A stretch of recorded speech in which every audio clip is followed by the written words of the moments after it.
The overall goal of this in situ liquid scanning electron microscopy imaging procedure is to provide technical know-how for efficient imaging and analysis of particles in liquids in conventional high-vacuum SEM using a vacuum-compatible microfluidic module.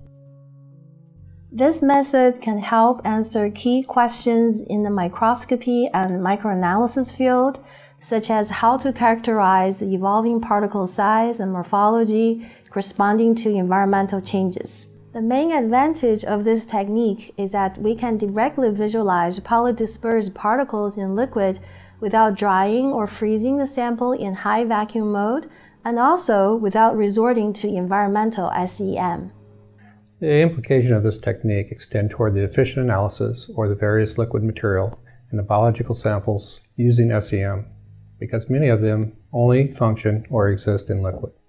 Visual demonstration of this method is critical, as sample mounting and in situ imaging steps are difficult to learn because they are different from regular solid samples.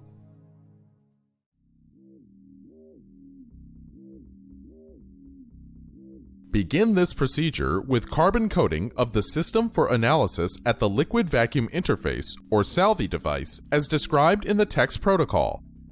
Mounting the microfluidic device on the SEM stage is quite critical for the success of in situ liquid SEM analysis. Make sure the device is properly grounded and secured to minimize the charging effect before an experiment. To mount the SALVI device onto the SEM stage, first, open the SEM specimen chamber door carefully once venting has completed. Select the SEM specimen.